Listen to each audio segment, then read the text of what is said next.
আসসালামু আলাইকুম। আজকের ভিডিওটা হচ্ছে আপনার একটা ডকুমেন্ট আমরা কিভাবে ইমেল করব, অ্যাটাচড করব। ইমেইলিং ব্যাপারটা আমরা আজকে দেখব। বেসিক, একেবারে বেসিক বলতে পারেন, নিউ স্টুডেন্টদের জন্য জানা দরকার আমরা কিভাবে ইমেল পাঠাই, সেই জিনিসটা আমরা দেখব। তো আমাদের একটা ডকুমেন্ট লাগবে সেটা করতে, তাই না? তো আমরা একটা ডকুমেন্ট ওপেন করি।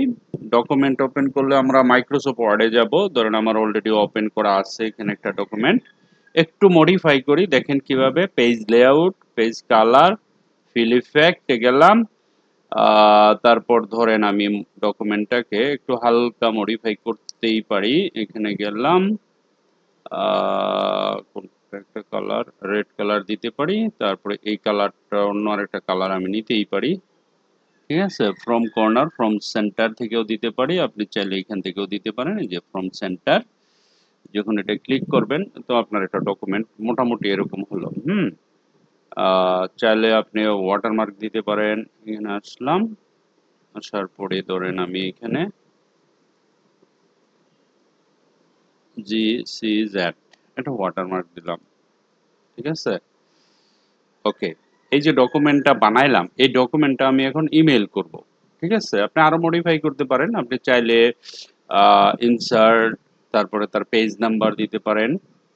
ইনসার্টে গেলে এই যে পেজ নাম্বার, ফ্রন্ট, ধরুন আমরা একটা পেজ নাম্বার দিতে পারি, যে 1 নাম্বার পেজ, 2 নাম্বার পেজ। ঠিক আছে, আমরা পেজ নাম্বার দিতে পারি। তারপরে নর্মাল ভাবে ধরুন এই যে ডকুমেন্টটা আমরা ইমেল করব। তো আমাদেরকে প্রথম করতে হবে, ইমেল করলে মনে রাখবেন, খেয়াল রাখবেন একটা জিনিস, আপনি এই ডকুমেন্টটা যখন কাউকে পাঠাবেন, বেটার পিডিএফ করে পাঠাবেন। হ্যাঁ, সবচেয়ে উত্তম পদ্ধতি যেটা, সেটা হচ্ছে আপনি এটাকে পিডিএফ করবেন, তারপর এটাকে পাঠাবেন।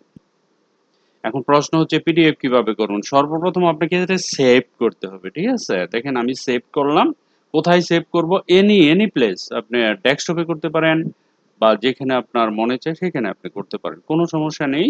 আমরা ডেস্কটপে করলাম, হ্যাঁ, ডি নামে সেভ করলাম। That's it. এখন আমরা কি করব? এটাকে আবার পিডিএফ করব। File, save age.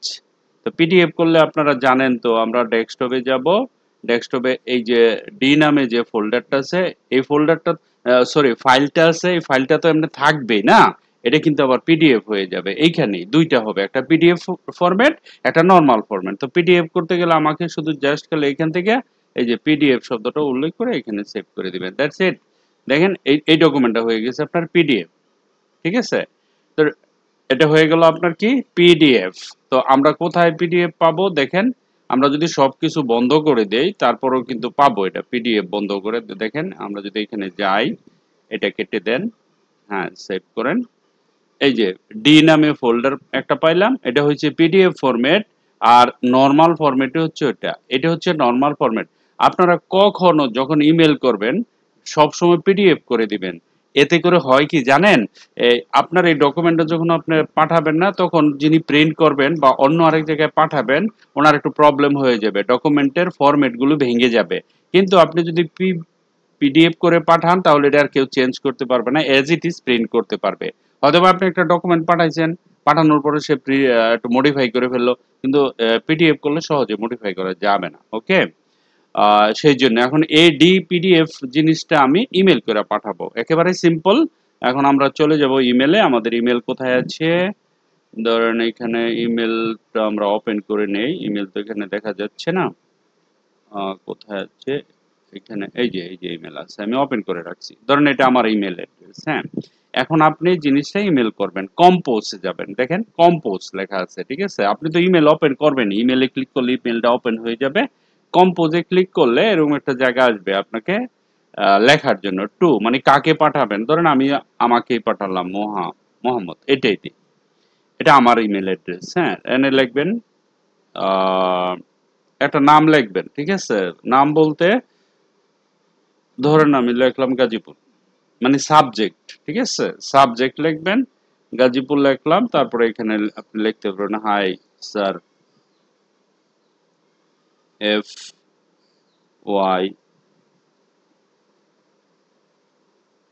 For your information, comma দিয়া বলতে পারেন ইত্যাদি ইত্যাদি ইত্যাদি, একটা ঘটনা লেখলেন।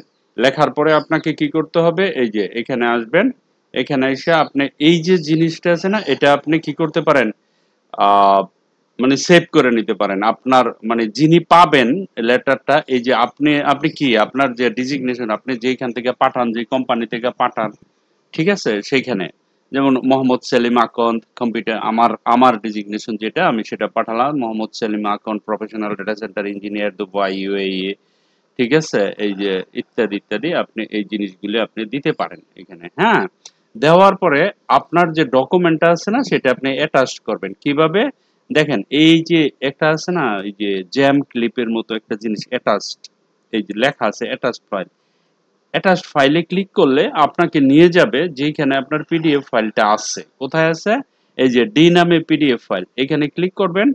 এখানে ক্লিক করার পরে দেখেন ওপেন, আপনি সিলেক্ট করবেন, সিলেক্ট করার পরে যে ওপেন আছে না, আপনি যখন ওপেনে ক্লিক করবেন, ওপেনে ক্লিক করলে এটা অটোমেটিকলি আপনার অনলাইনে ঢুকে যাবে। এই যে দেখেন এইখানে, এই যে 100K, এত এটার পরিমাণ কতটুকু, তারপরে ডি এত, এখন হয়ে গেছে, এখন আর কোনো কাজ নাই, জাস্ট সেন্ড বাটনে একটা ক্লিক করবেন, ঠিক আছে, ধরেন আপনি সেন্ড বাটনে ক্লিক করলেন, বাস সেন্ড বাটনে ক্লিক করার পরে জিনিসটা ইমেলটা চলে গেছে। কোথায় চলে গেছে, আমি তো আমার কাছেই দিছি না, তো আমার কাছে ঘুরে সেটা প্রক্সি সার্ভার হইয়া যার যার যেদিক দিয়ে ঘুরে আসার দরকার, সে ঘুরে আবার আমার কাছে এসে, মি এনে লেখা আছে, মি মানে আমার কাছে আইছে। তো এখন প্রশ্ন হলো, মনে করেন আপনি আরেকজনের কাছে পাঠাইছেন, তো কেউ আপনাকে পাঠাইলো, তখন আপনার কি করণীয়, এটা আবার দেখবেন কেমনে, তাই না? তো আপনি ইমেল ওপেন করবেন, আপনি এখানে পাবেন এই যে গাজীপুর সাবজেক্ট লেখা, তখন এই গাজীপুর এই যে ইমেলটা আছে না, এটার উপরে ক্লিক করবেন। ক্লিক করলেই আপনি দেখতে পারবেন এই যে ইমেলটা আছে, ঠিক আছে, অ্যাটাচড হয়েছে। তো এখন আপনাকে করণীয় কি, আপনি এটাকে ডাউনলোড করবেন। এই যে দেখেন এখানে এটার উপরে নিলে এখানে ডাউনলোড ফোল্ডার চলে আসছে। হ্যাঁ, দেখেন এই যে এখানে, এখানে ক্লিক করবেন। ক্লিক করার পরে এটা ডাউনলোড হয়ে যাবে। দেখেন এখানে আপনার ডাউনলোড হয়ে গেছে।